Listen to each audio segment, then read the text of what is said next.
સ્વામિનારાયણ હરે. સંવંત 1877ના કાર્તિક સુધી પાંચમને દિવસ સ્વામી શ્રી સહજાનંદજી મહારાજ ગામ શ્રી કારિયાણી મધ્યે વસતા ખાચરના દરબારમાં ઉત્તરાદા ઓરડાની ઓસરીએ ઢોલિયા ઉપર વિરાજમાન હતા અને સર્વે શ્વેત વસ્ત્ર ધારણ કર્યા હતા અને પોતાના મુખારવિંદની આગળ મુનિ તથા દેશ દેશના હરિભક્તની સભા ભરાઈને બેઠી હતી. પછી શ્રીજી મહારાજે નિત્યાનંદ સ્વામી તથા બ્રહ્માનંદ સ્વામી પ્રત્યે પ્રશ્ન પૂછ્યો છે. જેને એવી મલિન રીસ હોય જે જેની ઉપર આંટી પડે તે સંગાથે આંટી મૂકે જ નહીં, પાડાની પેઠે રીસ રાખ્યા જ કરે, એવો જે હોય તેને તે સાધુ કહીએ કે ના કહીએ? પછી એ બે બોલ્યા છે, જે એવો હોય તેને તે સાધુ ન કહેવાય. પછી મુક્તાનંદ સ્વામીએ પ્રશ્ન પૂછ્યો છે, હે મહારાજ, જે ભગવાનનો ભક્ત હોય ને તેને કોઈક ભગવદીનો હૈયામાં અવગુણ આવતો હોય અને તેણે કરીને તે ભગવાનના ભક્ત ઉપર રીસ ચડતી હોય તો તે અવગુણ ટાળ્યાનો શો ઉપાય છે? પછી શ્રીજી મહારાજ બોલ્યા છે, જેના હૈયામાં ભગવાનની ભક્તિ હોય ને ભગવાનનો મહિમા જાણતો હોય તેને ભગવાનના ભક્તનો અવગુણ આવે નહીં અને ભગવાનના ભક્ત ઉપર રીસની આંટી બંધાય જ નહીં.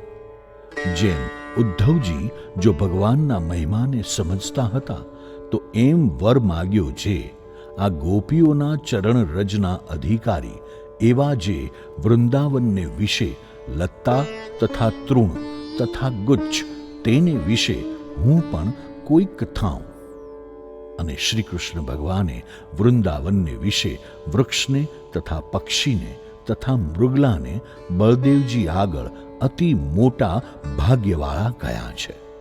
અને બ્રહ્માએ પણ શ્રી કૃષ્ણ ભગવાન પાસે એમ વર માગ્યો છે જે, હે પ્રભુ, આ જન્મને વિશે અથવા પશુ પક્ષીના જન્મને વિશે હું જે તે તમારા દાસને વિશે રહીને તમારા ચરણાર વિંદને સેવું એવું મારું મોટું ભાગ્ય થાવ.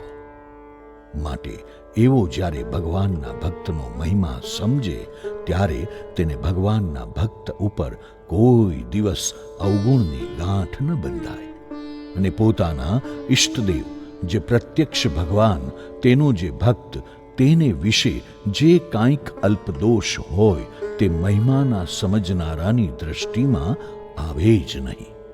અને જે ભગવાનના મહિમાને જાણતો હોય તે તો ભગવાનના સંબંધને પામ્યા એવા જે પશુ પક્ષી તથા વૃક્ષ વેલી આદિક તેને પણ દેવ તુલ્ય જાણે.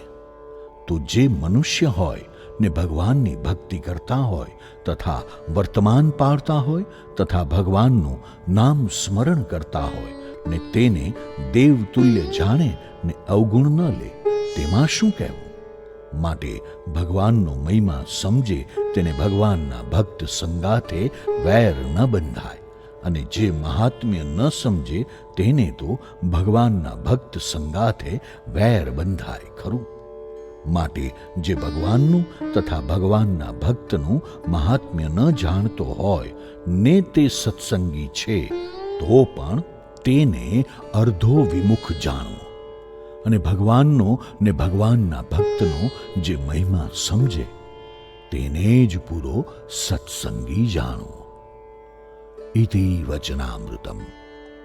એવી રીતે કારિયાણીનું 9મું વચનામૃત થયું.